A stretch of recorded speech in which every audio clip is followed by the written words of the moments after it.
Welcome to the Primo's Musings podcast.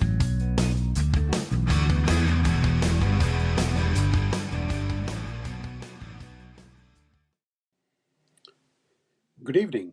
This is Sri Primo here, and today, as part of the NFL Division Series previews, we pivot to NFC North. We already wrapped up with the NFC West and the NFC South, but today we go to the NFC North, where the Detroit Lions are actually coming off the first NFC North title since 1993.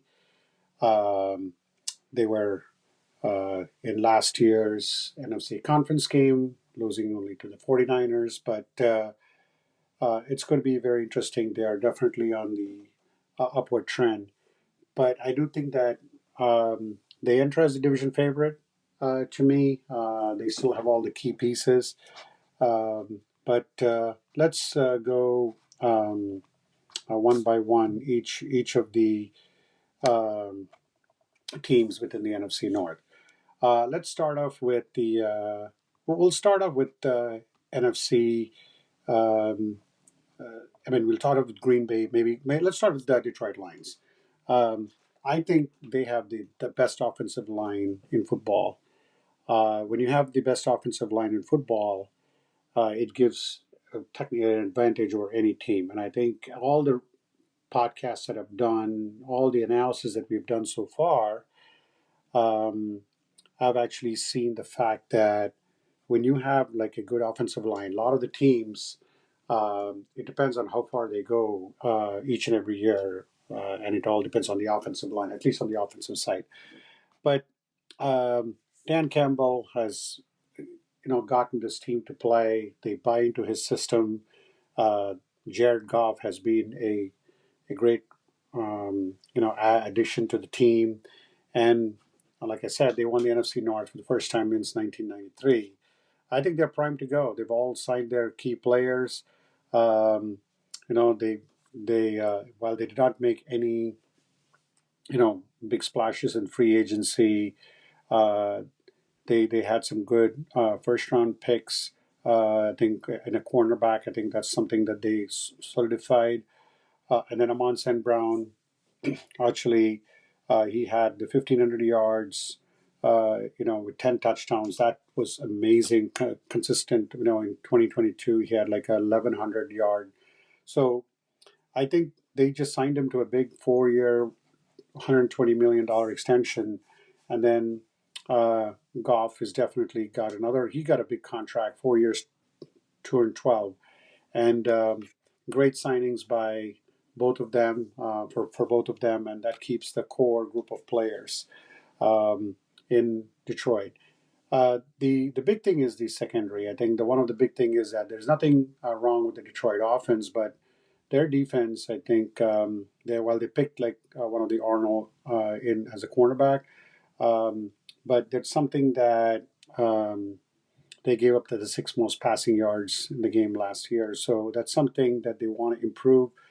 And especially they had a lead against the 49ers in the NFC Championship game, and then they let that go. So to me, the defense, Detroit goes as far as the defense goes. I think they have all the key pieces in the offensive system. So let's see about that.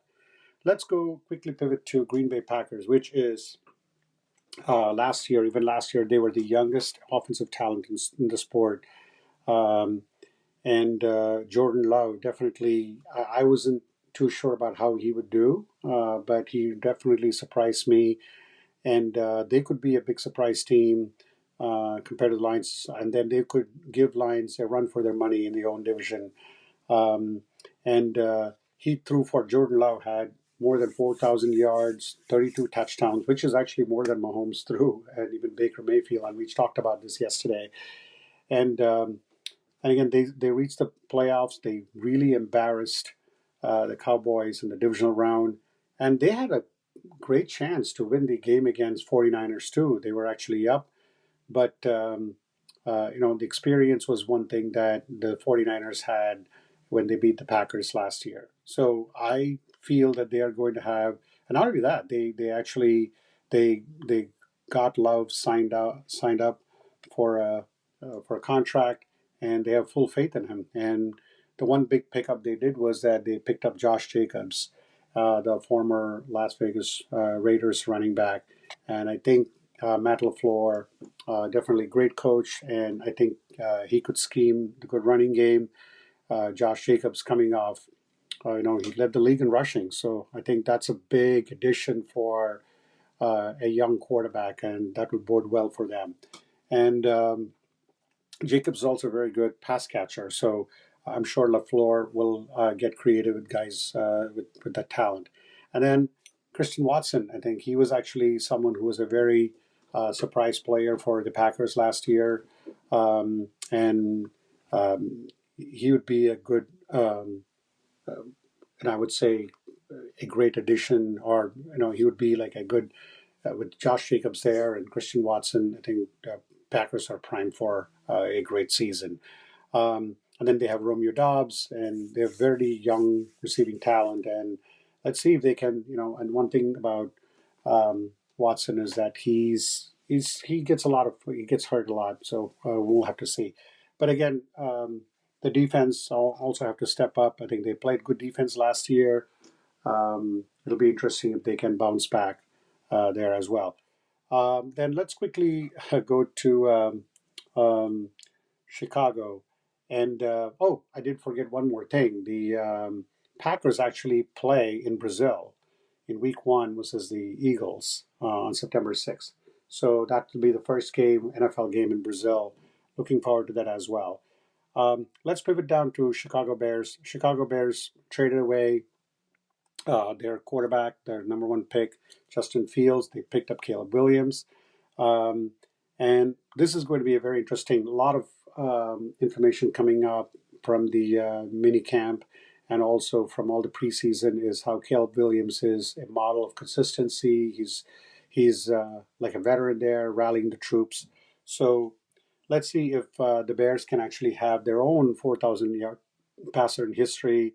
A lot of expectations for the Bears, not just Williams, but everyone in the franchise, including their head coach, Matt Eberflus.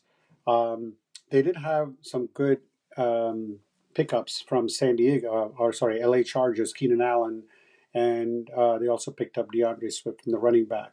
And Keenan Allen has been a great player for the Los Angeles Chargers, and he's dependable. He runs great routes, and that he was a big weapon for Justin Herbert. So let's see if he would do the same thing for Caleb Williams. And Swift is great, versatile on the backfield, and very elusive, and he can break out anytime. And they also, I think it's going to be, and then of course, Roma Dunze. I mean, Washington star receiver. The other than Jalen Polk, we did talk about the Seattle's offensive coordinator, Grubb. And, he coached up Jalen Polk, who's in the Patriots, and then Roma Dunze. So that's another pickup for the Bears. And he's already built a big rapport with Williams during practice and preseason. They also showed up good Bears defense, too. So let's see if Bears will be another surprise team. So I think that NFC North is starting to be a very good division with young talent, and the Green Bay Packers, rookie quarterback and rookie wide receiver, along with some key pickups for Chicago. And then we go to the Minnesota Vikings. And unfortunately, this is very sad for Minnesota. As you know, that they're without their Pro Bowl quarterback, Kirk Cousins, who went to Atlanta, and then they bought in JJ McCarty. But unfortunately, JJ McCarty suffered a torn meniscus, so he's going to miss his entire rookie year, which means Sam Darnold will have the keys to the kingdom with the young talent. You have Justin Jefferson, who was the highest paid receiver in the league after he got the extension. And while Sam Darnold can throw a great ball, and they have excellent receivers in Justin Jefferson, Jordan Addison, who was also pretty good in his rookie year, but they will have to readjust with the new quarterback. There was a talk about bringing in another quarterback, maybe a veteran quarterback, but let's see. Right now, they're going with Sam Darnold, and they did. That's something that they have a lot of good uh, pieces, but it's going to be interesting if they can help Sam Darnold to be successful. But again, the Brian Flores, I think he did turn expatriate coach, did turn the Vikings defense around last year, but they did bring in the middle linebacker Blake Cashman from Houston last year. So they also got Stephon Gilmore, another Patriot. Of course, the connection is all there with Flores there. But let's see if the Viking defense can help Sam Darnold, limit his mistakes and then hopefully get him the ball. And let's see if that'll happen. So great division, actually, if you ask me. But I do feel that when you look at the quarterbacks in the rest of the division, whether it's a Goff, whether it's Caleb Williams or Jordan Love, I think the Vikings are the ones which are the fourth place team there. Again, they could surprise me, but at this point of time, I think it's between Chicago and Vikings in the third and fourth. Going back, I would think it's still Detroit's division to lose. Packers will be knocking. It's not going. It's going to come down to the last 2 or 3 games before um, Detroit can clinch the division.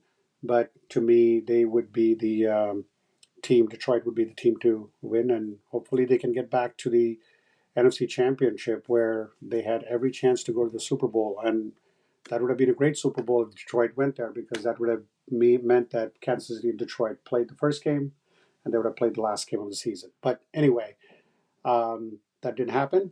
So with NFC North, I think it's Detroit, Green Bay, Chicago, and Minnesota, and that's the order I'm calling it for the division. With that, we wrap up the NFC North. We will pivot to the NFC East. I know we've had several of my friends who have actually come on the show and talked about the NFC East. I'm going to give my prediction, and hopefully before the season starts, we'll get the NFC East guys to come and chime in. So with that, we wrap up the NFC North. Thank you again for listening, and have a good night. Thank you for listening. Primo will be back soon.